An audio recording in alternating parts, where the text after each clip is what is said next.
Woman waiting for heart transplant learns stranger down the hall will seal her fate. Taylor was an average 17-year-old girl from Virginia, enjoying her senior year of high school when everything changed. Her good grades and plans to study music therapy at Radford University suddenly didn't matter. It was a normal day for Taylor as she sat, taking notes in class. That is until she began feeling a shortness of breath, fatigue, increased heartbeat, and spurts of anxiety and depression for no apparent reason. Taylor and her mother went to a primary physician after school, but all they were told was that she was experiencing stress from her last year of high school. However, her symptoms persisted so much so that Taylor was eventually admitted to a psychiatric hospital. After a week of treatment and art therapy, doctors released her from psychiatric care. But Taylor knew something more serious than stress was affecting her. It was her body, and she could tell the diagnosis was incorrect. Given that Taylor still had unexplained shortness of breath, fatigue, and increased heartbeat, Taylor and her mother returned to their primary physician and demanded an X-ray of her chest. When the doctor saw the results, he told her to get to a cardiologist immediately. The next day Taylor went to the cardiologist who, after multiple tests, had her rushed to the nearest hospital. It turns out the percentage of blood being pumped from Taylor's heart was at 10% and average healthy heart functions at around 60%. But the heart pumping blood at such a low rate, Taylor wasn't expected to survive more than 24 hours. The likely cause of all this? A cold virus that attacked her heart, causing tissue damage and severe inflammation. At this point, Taylor's only hope was to receive a heart transplant. She was placed at the top of the list, a list that people wait on for months, sometimes years, time Taylor didn't have. Doctors soon put Taylor on life support, but after a week, her machine suddenly stopped working.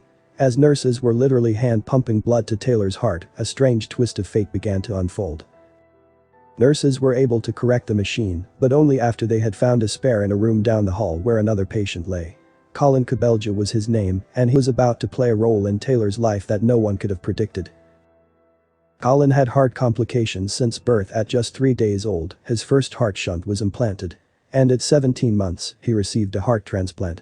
Doctors weren't sure if he would ever see his 5th birthday, so when Colin turned 22 years old, everyone was shocked.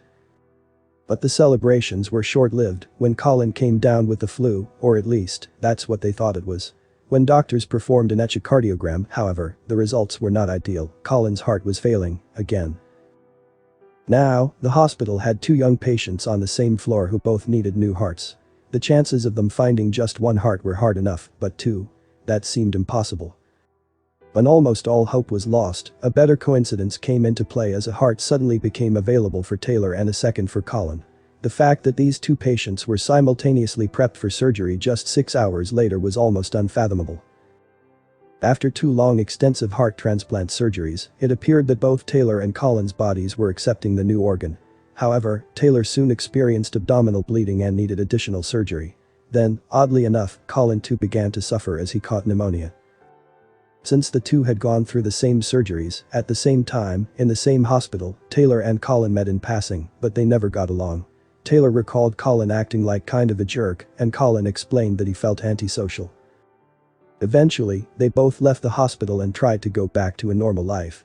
Taylor was doing great, but about 1 year after the surgery, Colin's heart started to fail again. When Taylor found out about Colin's situation, she decided to reach out. They began messaging back and forth and sometimes spoke on the phone after Colin's 3rd and successful heart transplant.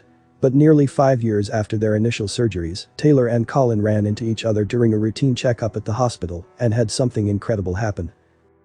They could no longer deny the coincidental paths they were on and fell for one another. Not long after that, the 2 started dating. Unfortunately, it wasn't all smiles from there. Taylor was soon diagnosed with Burkitt lymphoma, a type of cancer that was most likely caused by her transplant. Taylor stayed strong throughout her treatment, and Colin stayed by her side, taking her to every treatment. The road was long and hard, but thankfully Taylor beat cancer and was finally fully in remission. Taylor and Colin both cheated death multiple times, boldly teaching them to not ever take life for granted. With that in mind, the duo has made plans to marry and spend the rest of their happy and hopefully healthy lives together. Colin has since finished college and now works as a human resource coordinator, while Taylor has plans to become a public speaker. They feel good about their futures. They'd seen proof that hospital meet-cutes didn't always end in tragedy.